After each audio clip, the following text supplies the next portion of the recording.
Okay, we're live. Okay, so my name is Kyle Parra, and I'm here with our strength and conditioning coaches here at Orange Lutheran High School. And I'm going to ask each of them a few questions, and they'll take turns answering. And we'll go ahead and get started now. So I'm going to ask, starting with you, sir, on the left, to introduce yourself and the position you hold here at Orange Lutheran High School. So my name is Joe Morales, and I work in the weight room here, and my title is Head of Sports Performance.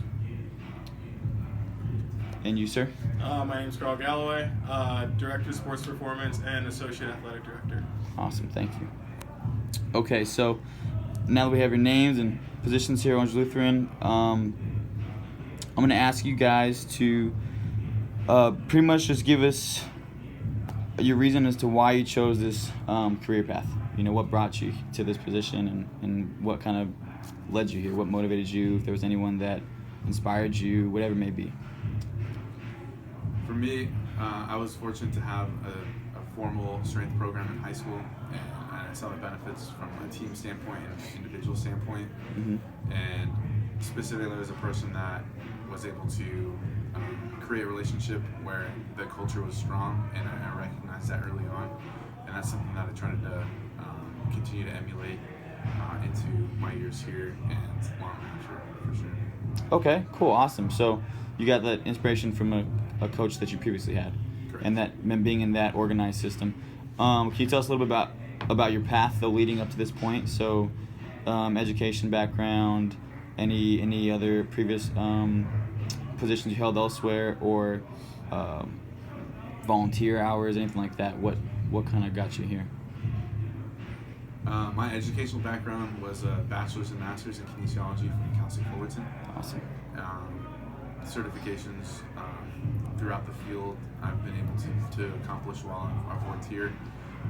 Prior working experiences range from working with youth all the way up to the professional hockey arena, working with the Anaheim Ducks.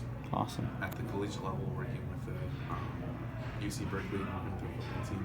Sweet. And then I would say the biggest thing that instills me would be just work ethic and spending time outside of your required hours, Mm-hmm. asking questions, being there to supervise, being willing to spend in more time than they ask has gotten me Mm-hmm. a lot of connections in the community, I believe, and just building a solid network base for sure. Cool. Okay, Carl, I'm going to ask you the same thing. Not sure if you caught it, but I'll repeat the question. Please do. Pretty much just asking, starting off with what kind of motivated you, inspired you to join the field of kinesiology, and what led you to choosing the career path of a strength and conditioning coach and now associate athletic director, and then kind of elaborate on the steps you took to get here. Yeah, so I guess starting from the beginning, always played sports my entire life. Loved training for sports. That was always something I enjoyed. When I went to college, Biola University, when I started, my mom gave me the speech about you want to get in a major that's the future. So she had me get involved with technology. So I was a computer science major for a hot minute. I went in and realized that sitting in front of a computer writing code was just not going to be the thing for me. So I decided I want to make a bunch of money. So I became a business major. Did accounting 1 and 2, did microeconomics, macroeconomics. I was basically in the School of Business at my college, and I got drafted my junior year by the Philadelphia Phillies to play baseball. But when I left to play ball, the person that I spent a lot of my time around was our minor league director of strength. I would be there early working out with him. I'd stay after everyone else had showered and left, and I'd work out, just hang out with them. And it was almost one of those moments where I'm like, I like training for the sport almost as much as I like playing it. Mm-hmm. So when I got released, I went back to college, scrapped my major, started over kinesiology, and then I finished up. My first job was competitive athlete training zone, a place called CATS, working with club volleyball girls, 14 to 18 years old.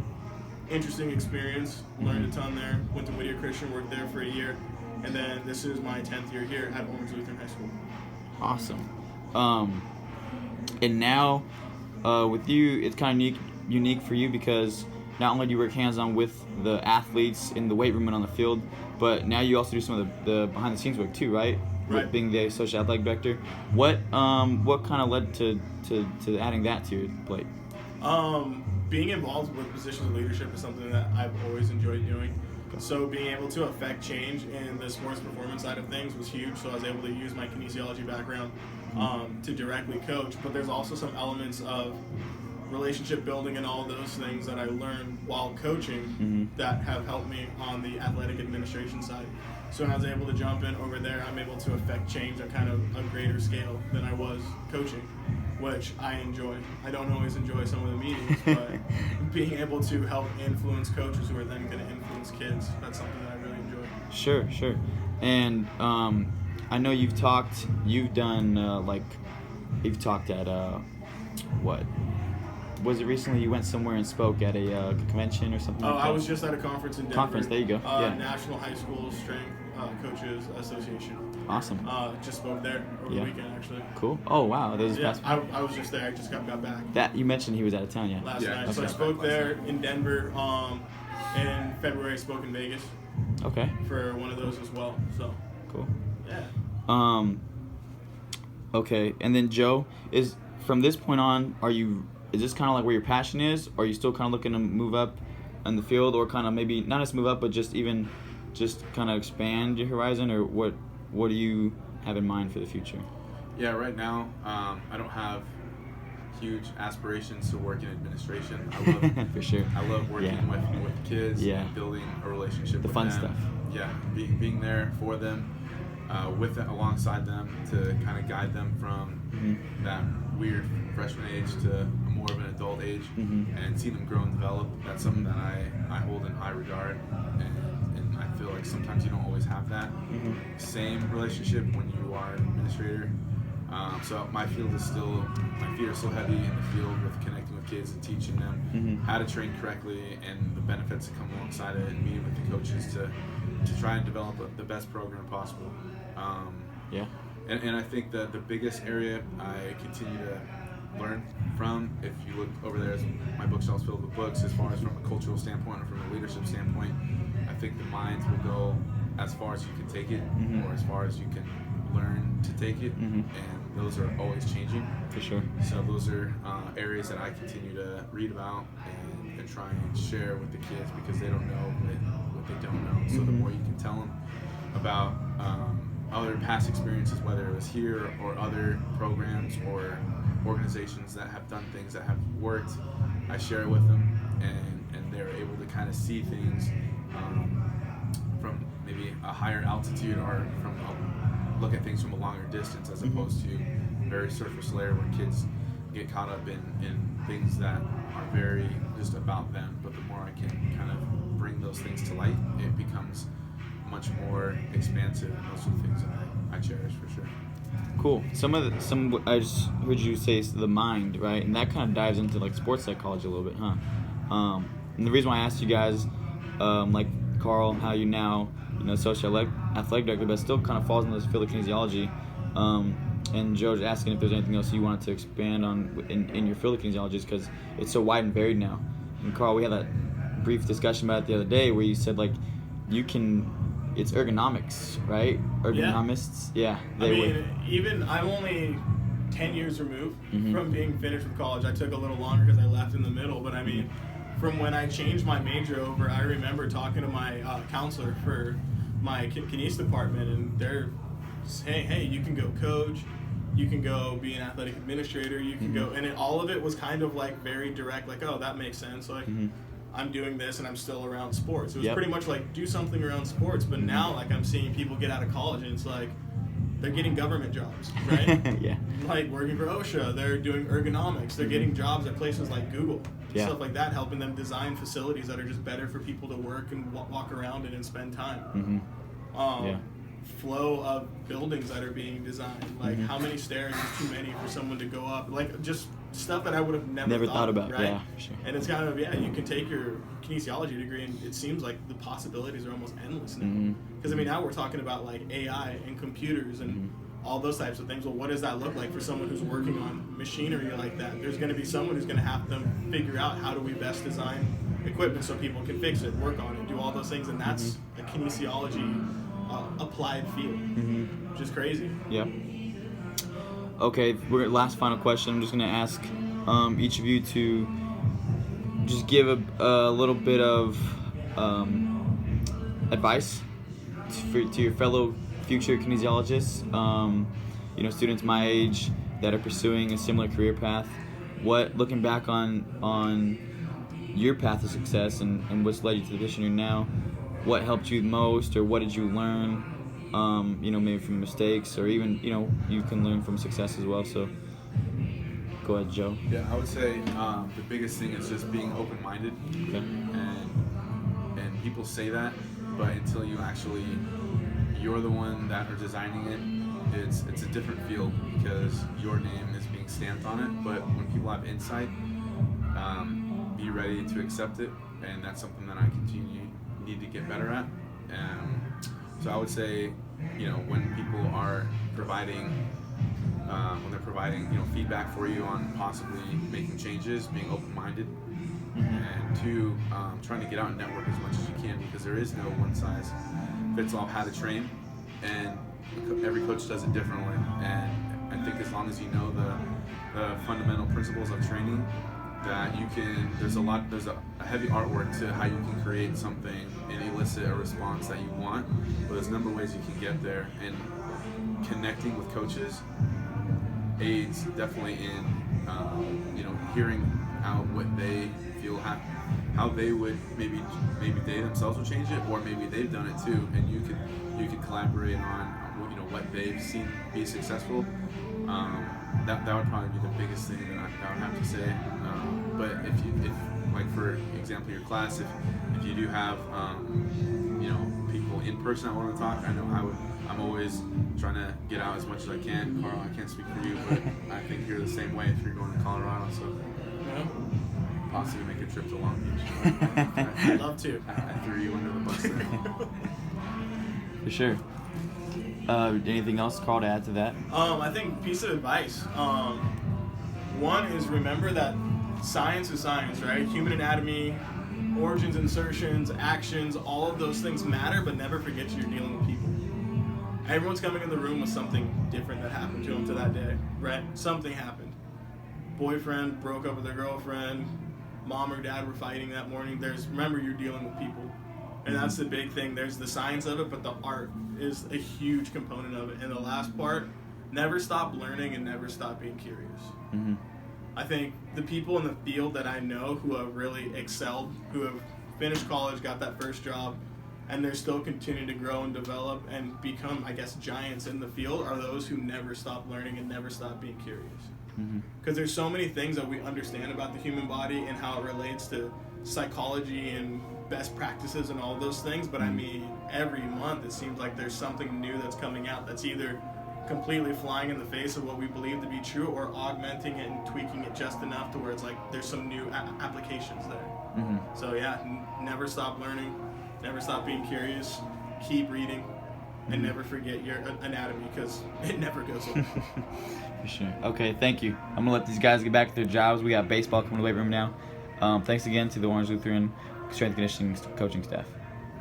Okay, I'm here with another one of our strength and conditioning coaches here at Orange Lutheran High School, and I'm going to go ahead and ask you to introduce yourself, please. Sure. My name is Javon Hetland. I am one of the sports performance coaches here at OLU. I work with boys and girls volleyball, girls soccer, wrestling, and then help out Coach Morales with girls water polo. Awesome. Okay. What are things that you might do on like a day-to-day basis here? Day-to-day basis. Typically come in, set up the iPads, make sure the workouts are in Bridge Athletic. And then depending on the day, if it's a red day, kind of get your teams going. So go through warm-up, explain the workout, and then they just kind of do their thing. Okay. Coach them through it if needed. What are some of the reasons, or maybe it's only one reason, why you chose this career path profession in the field of kinesiology? Yeah, so I actually just kind of fell into the world of strength conditioning. So I started out here actually as a certified athletic trainer, so in the athletic training room. Did that for 3 years, and then ended up buying and owning a CrossFit gym with some friends, and just really fell in love with strength and conditioning and CrossFit, and then there was a need for a third over here, and they wanted to be female, and so Carl offered, like, hey, what do you think about working with girls soccer? And I hesitated. So for a year, like 6 months, I did both full-time athletic training and then first period girls soccer. I started training them, and then when the position became available full-time, that's when I moved over. Okay. Yeah. Can you kind of talk about owning a gym and how that came about? Yeah. So I started CrossFit like 5 years ago and started competing about 5 years ago. And with CrossFit, it's all about the community. And so our friends, a couple of my friends, we had an opportunity to purchase a gym, and we wanted to build community. We wanted to change lives and get people fit. And so that's what we did. Prayed about it and felt like the Lord opened our doors, and we stepped into it. So it's kind of how it worked out. Cool. Yeah. Can you give us an insight on your path to success, like educational background to work experience, volunteer experience, or prior experience as an athlete yourself? Yeah. Or currently? Sure. So I was growing up, I was a gymnast, and then high school I did club volleyball and then just recreational soccer, and did gymnastics for like 2 years. Graduated, went to Zeus Pacific, got my degree in athletic training, and then I was a competitive cheerleader there. And then once I stopped, or once I graduated, I was just going to the gym, and then I tried CrossFit. And then again, like I said, I started competing 5 years ago, and then in between, I was working at a physical therapy clinic doing just hourly athletic training, and then being outsourced to a high school as an athletic trainer. And I had a connection through Azusa, my undergrad, that knew Ryan Lisk. And when a full-time position for an athletic trainer became available here, we interviewed and got the job. So that's how I became part of Orange Lutheran. And then, like I said, started the gym, and then when a full-time position over here came about, that's when I decided to step over here. Cool. So, yeah. The field of kinesiology is kind of a growing field. It's becoming more diversified and a lot more wide and varied. Do you plan on kind of expanding, stepping more into other things in kinesiology, or are you kind of really happy where you are now? Ooh. Are you kind of unsure yet? Yeah, I think I'm just kind of taking it day by day. The field of kinesiology is growing. There's so many different avenues that you can step into, especially having an athletic training background. If you want to go more injury-based and use your knowledge of kinesiology, I think you can do that. I like to do personal training, so I do some of that stuff on the side. They come in with an injury, and I use my athletic training background to kind of do an assessment, and then take it from there as to what are the progressions that we should be doing, how are you feeling, what are your goals, etc. But yeah, using all the knowledge. So, Cool. yeah. And last final question. Do you have any advice? Maybe something you learned along the way, or just something that always helped you looking back for anybody that's now studying kinesiology? I think my advice would be don't be afraid to fail. Don't be afraid to try something new, because you never know if you're gonna like it or not. Like they had to yank my chain to get me over here, and then because I was afraid of, am I gonna get paid? Am I gonna like it? And don't let the dollar sign be the determining factor of what you think you can be good at, or like failure, right? Okay, Because yeah. we're not determined by our dollar sign. Like success isn't measured by the dollar sign per se. It's measured, I feel like, by a matter of what's in your heart and how you change people's lives. And if I took it for the dollar sign, then I wouldn't be where I am today. But I know that there have been people that I've been able to speak into because the Lord opened the door, and He gave me the courage to walk through it. Awesome. Thank you. Yeah.